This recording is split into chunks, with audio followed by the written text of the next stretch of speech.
இது என்னது? மனுஷங்களுடைய கண்டுபிடிப்புலயே அப்பாட்டக்கரான விஷயம். பேரு வெஸ்பா. ஓஹோ. ஏறி உட்கார்ந்தா போதும், இஷ்டப்பட்ட இடத்துக்கு கூட்டிட்டு போகும். அது தில்லா அலங்கடி இடமா இருந்தாலும் சரி.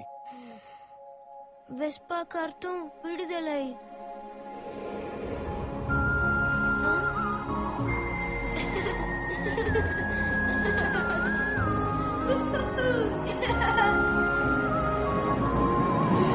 அதிரி புதிரியா? ஆமா. நீ ஒன்னு ரெடி பண்ண போறியா? வேண்டிய பார்ட்ஸ் எல்லாம் இருக்கு. என்கிட்டயே பார்ட்ஸ் எல்லாம் இருக்குல்ல, நான் ஒன்னு ரெடி பண்ண போறேன். நீ ஹெல்ப் பண்றியா? நானா? சரி. இல்ல, என்னால முடியாது. நான் வீட்டுக்கு போகணும். உடனே கிளம்பணுமா? ஆமா, நான் இங்க வந்தது அப்பா அம்மாக்கு தெரிஞ்சது. அதோட கதை முடிஞ்சது. அதனால நான் கிளம்புறேன்.